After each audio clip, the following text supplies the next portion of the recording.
Assalamualaikum warahmatullahi wabarakatuh.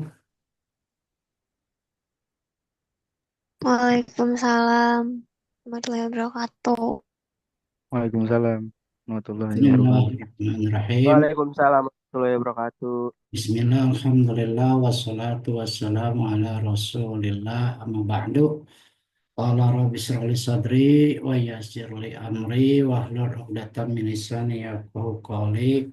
Allahumma iftah lana hikmataka wansur alaina min husaini rahmatika ya arhamar rahimin. Rabbi zidna ilma warzuqna fahma. Radina billahi robba wa bil islami dina wa bi muhammadin nabiyya wa rasulah. Rabbi zidna ilma. Hadirin sekalian, pada pertemuan kali ini kita memasuki pertemuan yang ke-8. Namun semua materi dimasukkan ke dalam itu ya di kolom yang ke-9 ya. Nomor urut yang ke-9 karena pertemuan 8 kita UTS. Jadi itu isinya UTS kalau yang. Jadi kita tugasnya ada di kolom 9. Selanjutnya dari sekalian, ini siapa lagi nih yang belum buka kamera? Joda, Muhammad Ridwan, Agung tadi izin karena kerja ya. Jadi tugasnya seperti biasa ya, itu perlu 9 kita membahas tentang pernikahan. Ya, pernikahan share dulu dah.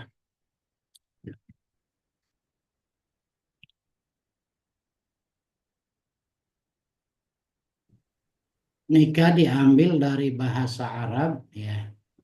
Bahwasanya nikah itu adalah dari kata nakaha yankihu nikahan yang berarti berkumpul atau bersetubuh ya. Kata nikah juga ada kesamaannya atau sinonimnya dengan kata ziwaj ya atau jawaz. Makanya kalau di dalam artinya pasangan gitu ya. Kalau di dalam ijab kabul ada jawaz tuka wa ankah tuka gitu ya. Itu pengertian majazi dan hakiki. Kalau pengertian hakiki, nikah itu artinya bersenggama atau wat'i. Sedangkan pengertian majazi adalah akad.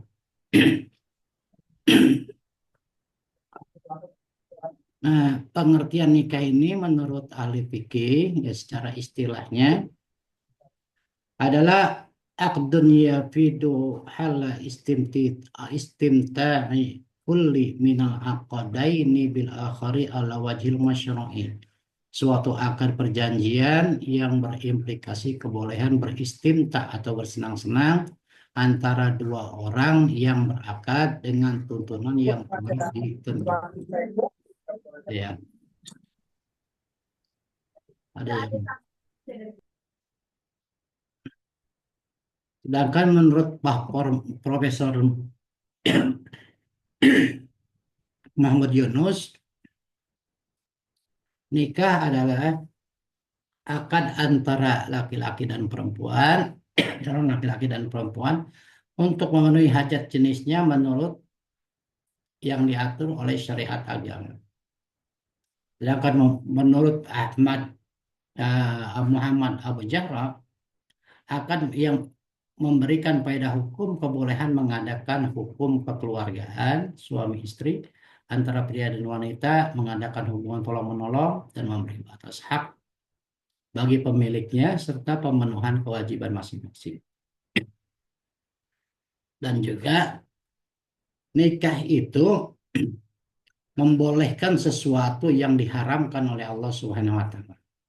Seperti hubungan suami istri, ya kalau tanpa dilalui dahulu oleh pernikahan maka hukumnya haram. Ya. Tapi kalau sudah nikah maka itu hukumnya boleh. Pernikahan dalam Islam merupakan ajaran yang berdasarkan dari dalil nakli. Nah, terlihat di dalam Al-Quran banyak sekali ayat yang menjelaskan tentang uh, ungkapan pernikahan. Seperti di dalam surat Ar-Ra'd, sesungguhnya kami telah mengutus beberapa rasul sebelum kamu dan kami memberikan kepada mereka istri-istri dan keturunan. Nah, ini mengisyaratkan bahwasanya pernikahan itu sebelum Nabi Muhammad sudah terjadi pernikahan. Dari mulai Nabi Adam, Idris, Nuh, Soleh sampai kepada Nabi Muhammad Shallallahu Alaihi Wasallam. Ya. Dalam surat An-Nisa 3, maka kawinilah wanita-wanita lain yang kamu senangi.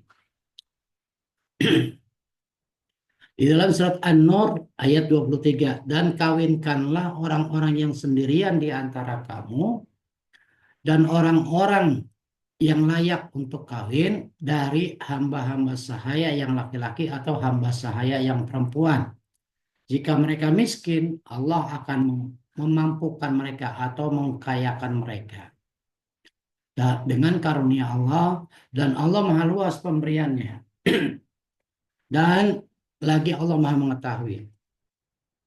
Dalam surat Rum ayat 21, wa min ayatihi an khalaqalakum min anfusikum azwaja litaskunu ilaiha wa ja'ala bainakum mawaddatan wa rahmah inna fi dzalika laayatil liqaumin yatafakkarun. Di antara tanda-tanda kekuasaan Allah ialah menciptakan untukmu istri-istri dari jenismu sendiri supaya kamu cenderung dan merasa tentram kepadanya dan dijadikan di antaramu kasih sayang. Sesungguhnya pada yang demikian itu benar-benar terdapat tanda-tanda kekuasaan Allah. Itu dalil-dalil dari Al-Quran. Sedangkan di dalam hadis Nabi Sallallahu Alaihi Wasallam, Nabi bersabda, ya ma'syaras sabab, man istata'a minkumul ba'at falyatajawaz, fa innahu aghaddu lil basar wa ahsanu lil farj. Wa man lam yastati fa alaihi bisawm fa innahu lahu wijah. Wahai para pemuda, jika kalian mampu untuk melaksanakan pernikahan, hendaklah kalian menikah. Fainahu, maka sesungguhnya pernikahan itu aghaddu lil basar, memelihara pandangan dari yang diharamkan. Wa ahsanu lil farj, dan memelihara farji. Wa ma lam yastati, dan barang siapa yang belum mampu fa'alaihi bisawm, maka hendaklah dia berpuasa. Fainahu lahu wija, maka sesungguhnya yang demikian itu bisa menjadi perisai. Puasa itu menjadi perisai buat orang yang belum menikah. Dan ini juga ada hadis-hadis Nabi, ya. Nabi selalu memerintahkan kita untuk kawin dan melarang membujang dengan larangan yang sangat, dan beliau bersabda, nikahilah orang-orang yang penuh kasih sayang dan suka beranak, karena sesungguhnya aku akan bangga terhadap umat lain di hari kiamat karena dirimu banyak keturunan. Nah, ini hadis yang mengajar, beberapa hadis yang mengisyaratkan kepada kita bahwasanya baginda Rasul sangat memerintahkan kepada umatnya agar yang mampu untuk melaksanakan pernikahan melakukan pernikahan. Bahkan di dalam hadis yang lain, baginda Rasul memberikan sanksi bagi orang yang tidak mau nikah. Man ahabba fitrati falaysa tunna bi sunnati wa inna min sunnati an-nikah. Siapa yang suka pada syariatku, maka hendaklah mengikuti sunnahku. Di antara sunnah-sunnahku adalah an-nikah. Yaitulah ada sekalian tentang dalil-dalil nikah. Sedangkan hikmah nikah secara ilmu psikologi, ya, menurut Said Sabiq, nikah adalah naluri seks. Ya, sesungguhnya naluri seks merupakan naluri yang paling kuat dan keras selamanya menuntut adanya jalan keluar. Bila mana jalan keluar itu tidak dapat memuaskan, maka banyaklah manusia yang mengalami goncangan dan kacau secara menerobos jalan yang jahat. Dan kawin atau nikah adalah jalan yang alami dalam penyaluran hasrat biologis yang paling baik. Dengan kawin, badan jadi segar, tenang, mata terpelihara dari melihat yang haram, dan perasaan tenang menikmati barang yang halal. Karena apa, dari sekalian? Karena manusia itu, kata Al-Quran, dijadikan indah pandangan manusia cinta kepada apa-apa yang diinginkannya. Apa yang diinginkan oleh manusia, terutama laki-laki di sini maksudnya wanita-wanita, anak-anak, harta yang banyak dari jenis emas dan perak. Nah, kalau jenis emas dan perak cenderungnya adalah perempuan. Kuda pilihan. Kuda pilihan termasuk kendaraan. Zaman sekarang tuh ya mobil, motor, dan lain sebagainya. Binatang-binatang ternak dan sawah ladang. Itulah kesenangan hidup di dunia, dan di sisi Allah tempat kembali yang baik adalah syurga. Surat Ali Imran ayat 14. Hikmah pernikahan menurut Ibnu Ja'far secara psikologi yaitu untuk mendirikan rumah tangga yang suci dan bahagia, dan membuktikan penghargaan terhadap wanita agar wanita tidak dipermalukan laki-laki semaunya sendiri, menuju bersatu paduan jiwa antara suami dan istri dengan penuh kasih sayang dan saling menghormati, mencari ketentraman jiwa dan hati sehingga dapatlah terpelihara jiwa dan kehormatan agamanya. Ya. Nah, ini tadi ya, Allah Subhanahu wa taala berfirman, di antara tanda-tanda kekuasaan Allah, Dia menciptakan untukmu istri-istri dari jenismu sendiri supaya kamu cenderung dan merasa aman kepadanya, dan dijadikan di antara kamu rasa kasih dan sayang. Sungguh pada yang demikian itu terdapat tanda-tanda bagi kaum yang berpikir. Itu ya, hikmah dari pernikahan.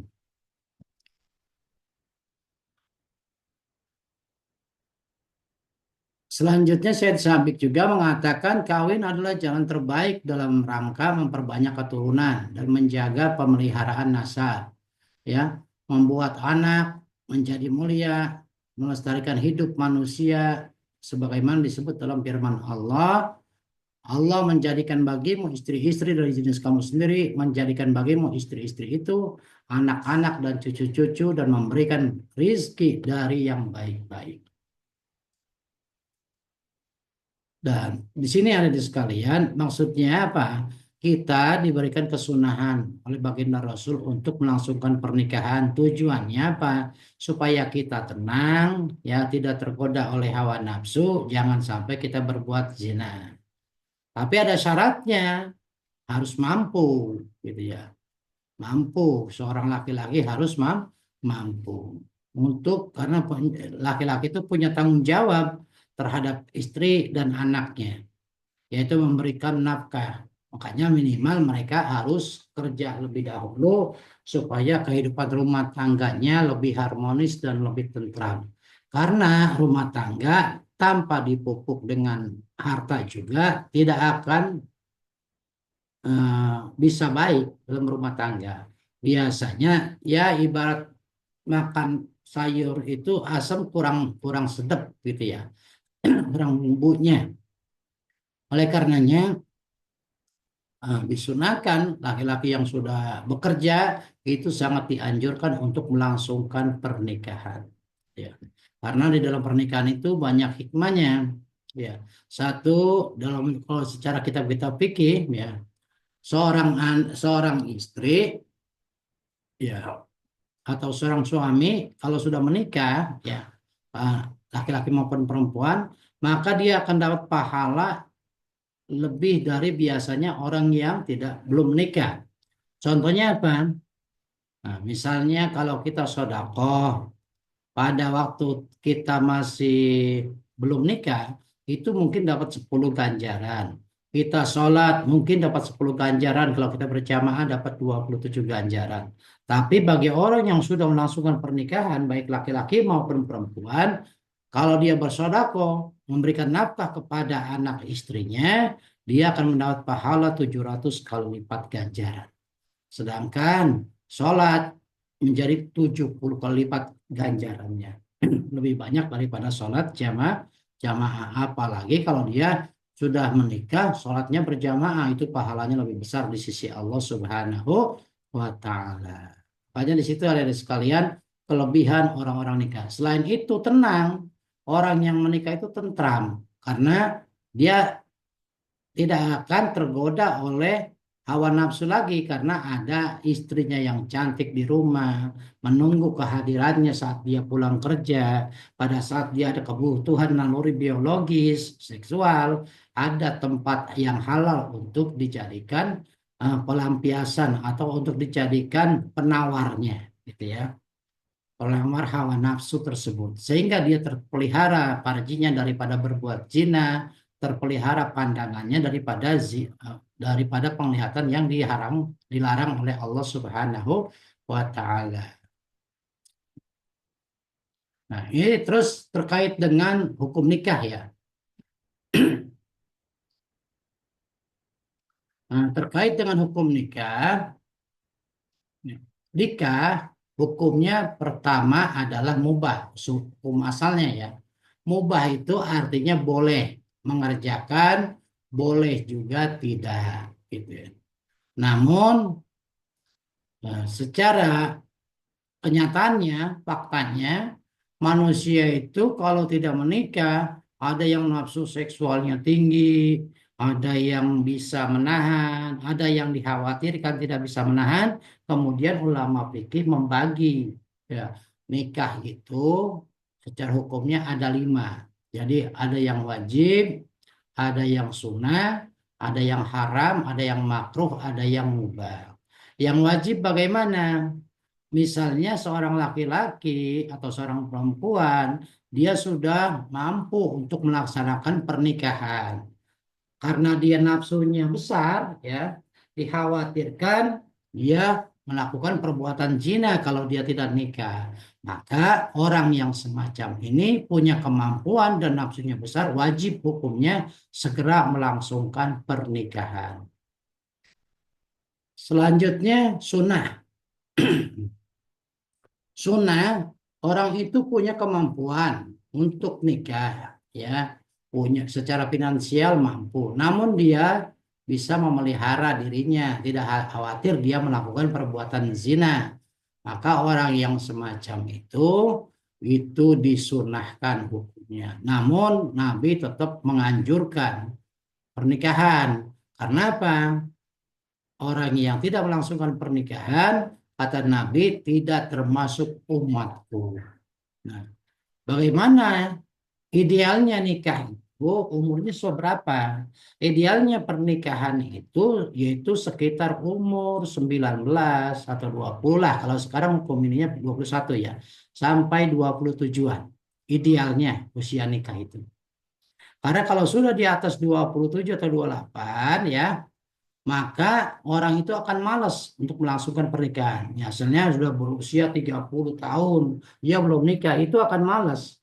Dia melangsungkan pernikahan, banyak pertimbangan ini, pertimbangan itu, sehingga dia malas untuk nikah. Nah, pada saat usia dia 21 sampai 27 atau 28 tahun, itu sedang semangat-semangatnya menggelora untuk melangsungkan pernikahan. Makanya di situ disunahkan. Satu, hikmahnya nikah pada usia 25 tahun, nah, itu akan ada harapan punya anak banyak. Karena sekarang dalam dunia kesehatan nikah punya anak itu dibatasi sampai usia 40 tahun. Jadi artinya kalau dia umur 25 tahun menikah, dia ada harapan punya 3 anak, gitu ya. Kalau dia umurnya 18 mungkin harapan 4 orang anak, gitu ya. Nah, itu ada sekalian tentang hikmahnya nikah pada usia-usia yang sangat bisa dianjurkan pada usia 20 sampai usia 27 atau 28 tahun. Jangan sampai tertunda, apalagi nih mahasiswa, dari mahasiswa sudah mampu, sudah punya penghasilan, kerjanya, gajinya sudah UMR atau di atasnya. Nah, maka segeralah kalau sudah selesai kuliah, segeralah melangsungkan pernikahan. Kalau yang sudah kerja, mulai dari sekarang mengumpulkan uang untuk membelikan mas kawinnya nanti buat nikah dirinya sendiri dengan orang yang dicintainya. Nah, adapun mas kawin itu jangan menggunakan sesuatu yang tidak berharga, cuma sekedar mukena dan alat sejadah sebagai dinyatakan sebagai perangkat alat sholat, bukan macam itu. Jadi harus sesuatu yang berharga karena mas kawin itu satu menunjukkan kemampuan seorang laki-laki kepada pasangannya. Artinya kalau dia dengan mas kawinnya dengan logam mulia yang semakin ya minimal 10 atau 15 gram kalau sarjana itu ya, atau syukur-syukur 30 gram, kalau dia banyak uangnya boleh 100 gram boleh. Kalau semakin tinggi mas kawinnya yang barang berharga, itu tandanya seorang laki-laki itu mampu dan ada harapan istrinya dapat dibahagiakan dengan materi yang dia berikan. Dan sekaligus kita memberikan mas kawin itu memberikan kebanggaan kepada kita bahwa kita termasuk orang mampu, juga menjaga nama baik keluarga kita. Keluarga kita terpandang orang-orang yang mampu. Demikian pula istri yang diberikan mas kawin besar itu merasa sangat dihargai oleh seorang laki-laki, ya, oleh seorang laki-laki calon suaminya, dan dia juga akan terangkat derajatnya maupun derajat orang tuanya. Ya, begitu. Jadi nikah itu. Kalau di Indonesia dengan 5 sampai 30 gram itu termasuk murah, atau 100 gram termasuk murah. Kalau di luar negeri, ya di Arab khususnya itu mas kawinnya mahal. Makanya ada orang-orang Arab itu nikah, saya pernah ke Arab dulu ngobrol-ngobrol, orang sana nikah kalau ada yang 40 tahun sampai 50 tahun belum nikah karena sana biaya pernikahan besar. Katanya harus punya rumah, harus punya mobil, harus punya penghasilan tetap gitu ya. Nah, itu ya, ada sekalian di Indonesia ini termasuk sangat murah kalau punya memberikan mas kawin hanya 30 gram emas, hanya 10 gram emas. Ya, bolehlah paling sedikit 5 gram gitu ya. Tapi syukur-syukur semakin besar mas kawinnya itu semakin bagus. Ya, artinya kita sangat menghargai dan sangat dihargai oleh keadaan di sekeliling kita. Dan oleh agama juga dihargai, ya. Jangan mas kawin itu hanya sejadah dan mukena saja, bukan. Itu dinamakan seperangkat alat sholat. Ya, kalau seperangkat alat sholat harus lengkap dengan musolahnya sekalian, gitu ya. Selanjutnya dari sekalian tentang hukum nikah itu makruh, ya. Yang ketiga itu makruh bagi siapa? Bagi orang yang belum mempunyai kesanggupan secara finansial atau mentalnya kurang bagus, artinya masih belum dewasa lah, yang belum dewasa, umurnya baru 19 tahun, penghasilannya belum mencukupi, jangan pula buat punya istri, buat dia sendiri masih kurang bahasanya gitu. Maka orang yang begini masih makruh untuk melangsungkan pernikahan, ya. Karena apa? Khawatir nanti menterlantarkan istrinya bila mana dia sudah menikah, menterlantarkan anak. Selanjutnya dari sekalian, hukum nikah itu haram. Haram. Bagi siapa? Bagi orang yang nikah, ya, tapi tidak mau tanggung jawab untuk melaksanakan kewajiban dia sebagai suami atau kewajiban dia sebagai istri di dalam rumah tangganya. Ya, makanya kalau orang yang demikian, ya, misalnya istrinya belum bisa tanggung jawab, suaminya juga tidak mau tanggung jawab di dalam rumah tangga, lebih bagus jangan dinikahkan. Diharam hukumnya. Karena apa? Karena nanti keduanya bukannya harmonis hidupnya, malah saling ya banyak berantemnya, banyak ya cekcoknya di dalam rumah tangga. Ya, tidak diselesaikan berdasarkan dengan hasil musyawarah. Semuanya nafsu amarah saja yang tinggi sehingga berantem, dendam, dan timbul perceraian. Nah, itu yang tidak dibolehkan. Jadi haram nikah. Adapun mubah tadi sudah dijelaskan. Silakan bagi orang yang punya kemampuan untuk kawin, silakan kawin. Ya, kalau dia masih bisa menahan dirinya daripada berbuat zina, ya, dia ya boleh nikah pada usia yang ditentukan atau boleh juga ditunda ya sampai dia yakin benar gitu ya dengan karena semuanya itu butuh perhitungan supaya hidupnya nanti di dalam rumah tangga sakinah, mawadah dan warahmah. Terus ada pun rukun-rukun nikah. Ini saya ambil dari mazhab Syafi'i. Ya, yang pertama punya suami, ada suami, calon suami, ada juga calon istri. Yang ketiga ada wali. Wali itu orang yang menikahkan. Nah, wali ini yang paling bagus bapak kandungnya wanita. Kalau bapak kandungnya tidak ada atau meninggal, maka paman dari adiknya bapak. Yang laki-laki, paman. Ya, adiknya bapak yang laki-laki. Ya. Terus kalau misalnya paman juga nggak ada adik kita, boleh, tapi atau kakak kita boleh, syaratnya harus balik. Kalau kakak udah pasti balik ya, tapi kalau adik mungkin ada belum tentu balik, tapi adik kalau belum balik tidak boleh. Tapi kalau sudah balik sudah boleh menikahkan. Terus apalagi? Suami itu syarat-syarat calon suami ya. Oh, dulu taruh sebentar. Dua orang saksi yang adil. Ya, dua orang saksi. Saksi ini laki-laki harus adil. Yang ketiga, yang kelima ada ijab kabul. Ijab dari calon mempelai wanita, kabul dari calon laki-laki. Misalnya dalam bahasa Arab begini, ankah tuka wajawaz tuka ibnati fulana bimahrin bimahrin salasi dirhamin zahaban nakdan gitu misalnya saya nikahkan kamu dengan putri saya yang bernama Anu dengan mas kawin 30 gram emas dibayar tunai. Nah, lalu seorang suami menjawab qabil tu nikah bimahril madkur, aku terima nikahnya dengan mahar tersebut itu ya. Terus calon suami harus beragama Islam.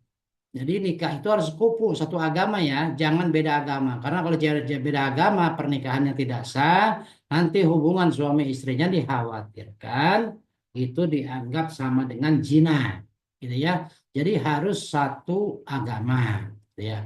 Calon suami beragama Islam dan calon suami benar seorang laki-laki, ya. Ini harus diteliti dulu gitu. Diteliti bagaimana? Yaitu kelihatan orangnya, oh perilakunya semacam ini, oh berarti benar laki-laki, kelihatan jelas. Dan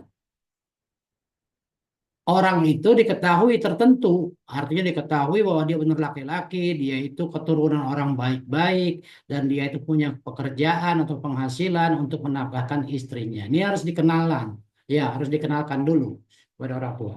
Nah, calon suami itu jelas boleh dinikahkan dengan calon istri. Artinya apa? Bukan saudara susuan, artinya bukan saudara ya orang atau bukan orang-orang yang diharamkan untuk menikah, ya seperti mahram, yang seperti paman atau bibi itu tidak boleh dinikahi, ya.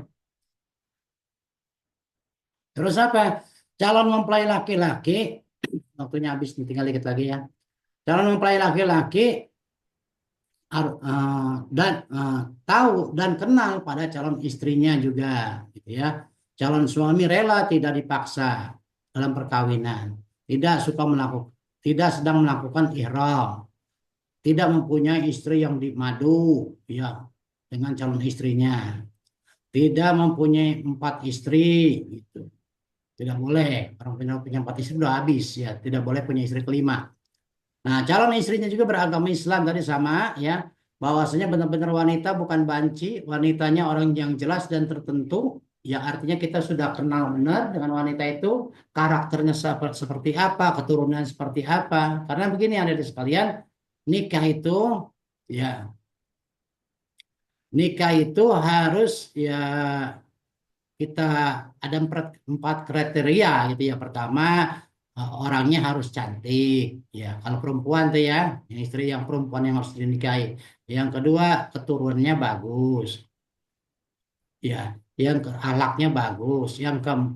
Ketiga, misalnya latar belakang keluarganya juga bagus, turunan baik-baik. Yang keempat adalah agamanya bagus, taat, akhlaknya bagus. Nah, kalau misalnya keempat-empatnya tidak kumpul, ya minimal dia orang yang taat. Fazfar bidzatid. Pilihlah orang yang paling bagus agamanya, gitu. Agar apa? Agar tidak terjadi banyak konflik. Kalau dia orang yang taat kepada Allah, takwa kepada Allah, insya Allah dia itu akan mudah diarahkan menjadi istri yang soleha, gitu. Demikian pula seorang istri, ya kalau punya pacar itu atau calon suami harus dipilih suami yang soleh, syukur-syukur ganteng, syukur-syukur punya penghasilan tetap untuk mencukupi kebutuhan keluarganya, itu lebih bagus.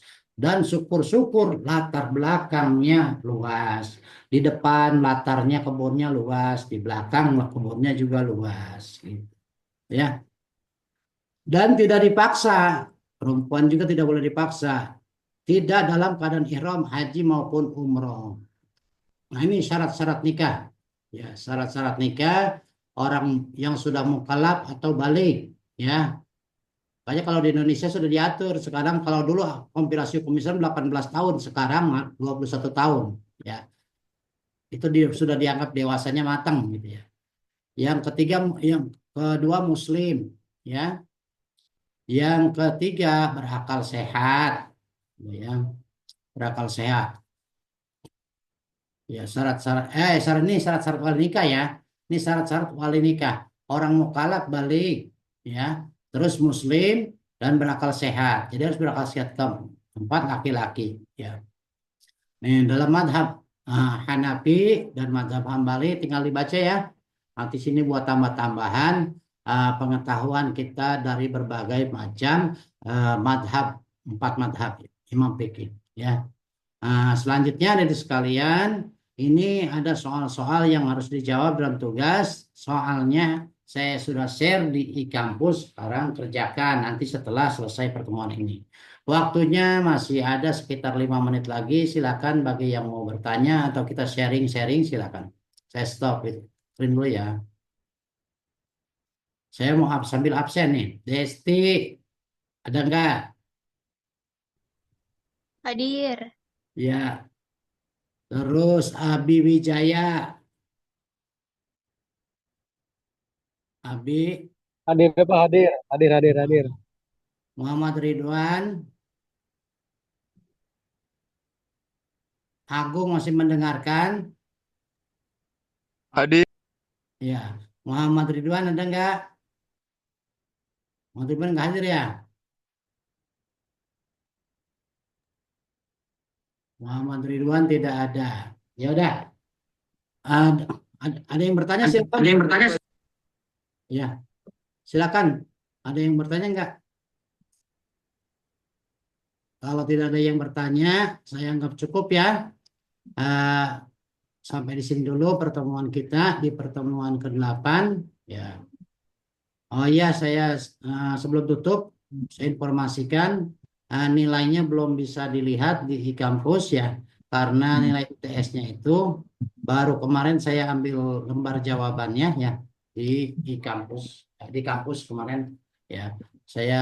Makanya sekarang saya online, ya.